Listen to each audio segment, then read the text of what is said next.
generators that create the electrical energy sold to support the operation and maintenance of this facility. This allows Hoover Dam to operate without the use of taxpayer dollars. The body of water below is called the tail bank or tail race, which here is actually the Colorado River. This is where the water drawn from hundreds of feet below the surface of Lake Mead spills out through the turbines and flows on downstream. The water temperature out of the turbines averages 53 to 55 degrees. You'll notice the roofs of both buildings appear to have wires coming out of them. This is called the takeoff structure.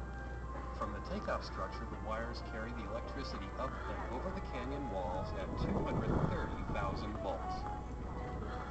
The cantilevered towers that support and direct the wires lean into the canyon to ensure the wires do not touch the walls and cause a short circuit. Looking downriver, midway on the canyon wall, you will see a rectangular concrete building with 6 holes. This is a valve house. There are 2 valve houses, one on each side of the canyon. Each building contains 2 90-inch gate valves.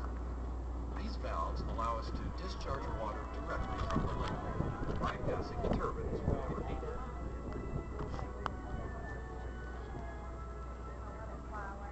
Above the valve houses, stretching across the canyon, are 6 3.5-inch diameter cables. Following the cables to the right, you will see the lifting mechanism of the crane supported by the cables. This is an original crane for the construction of the dam.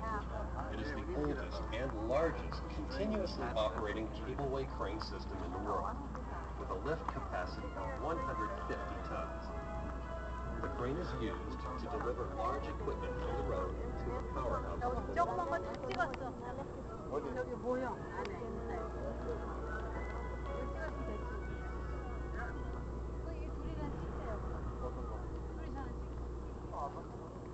Looking at these canyon walls, one can marvel at the tenacity, courage, and skill of the fearless men who performed some of the most dangerous undertakings on the Boulder Canyon project.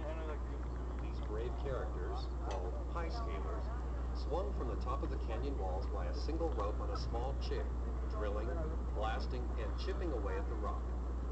They worked the walls to their solid flat foundation to prevent the natural rock from falling on workers below. Some have said that in the shadow of Hoover Dam, one feels that the future is limitless, that no obstacle is insurmountable, that we have in our